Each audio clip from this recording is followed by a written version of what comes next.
The hidden lives of gospel artists are finally being revealed. A lot of these gospel artists have been out of control for a long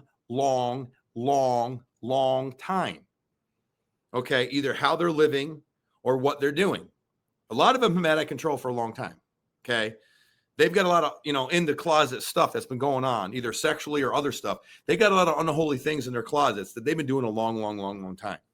Fred Hammond admitted it. And I'm just, waiting for the Yolanda Adams bombshell, or we see the stupid stuff that Kirk Franklin's doing. I mean, this has been going on for a long time. Okay.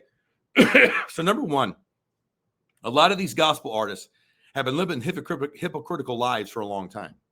Number two, because of the company they keep, they got horrible theology. They've had horrible theology like forever. Okay. And with that being said, a lot of them really don't have pastors.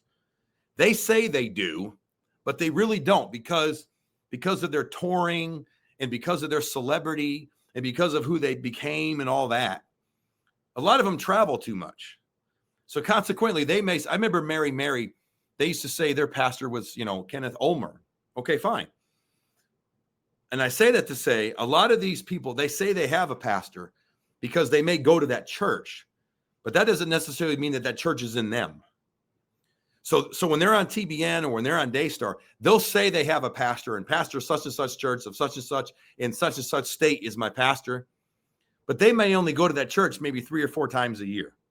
Okay. So they're really not being discipled. They're really not getting the word in them.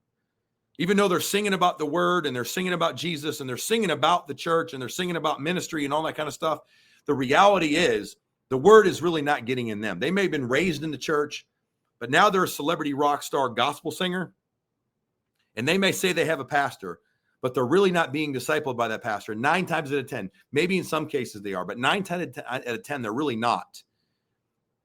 What happens is they got horrible theology and they're not properly being discipled. So they're basically kind of living a rogue Christian life. They're not connected to a local body. They're not connected to their pastor. They're not connected to a local church. They're not being discipled. And quite frankly, they're living a rogue life. A lot of them are. Okay.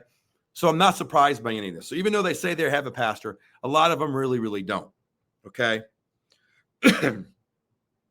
Another thing that they've done because of that, there seems to be this attitude where they just want to compromise with the world. They want to please the world so much.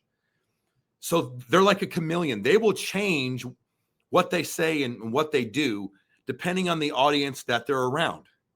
It's like they want to appease the world and they want to please the world. Now, they say they're doing it because they want to bring more people to the gospel. They say they want to bring more people to the church. They say they want to bring, they want to make unsaved people get saved. So this is their way of doing that. It's like an evangelism tool. But the reality is they've compromised so much that, quite frankly, the world is evangelizing them. Okay? It's like this. I heard a saying one time, when you dance with the devil, eventually the devil's going to want to lead and he's going to take you where he wants you to go. When you dance with the devil, you're not just dancing with the devil. Eventually he's going to want to lead and he's going to take over. Okay? So you're not just dancing with the devil anymore. You're now doing what the devil wants you to do. So when you compromise with the world and you got 1 foot in the world and 1 foot in the church, eventually you keep that straddling that fence long enough. Eventually you're going to dance with the devil long enough and you're no longer going to be in the church. You're going to have both feet now in the world. And that's what happens, which is why just recently here, I saw another YouTube creator. He said this, has Yolanda Adams, has she compromised so much that as she stepped away from the faith? I don't know, but I think that's a good enough question to ask. I think it's a valid question to ask.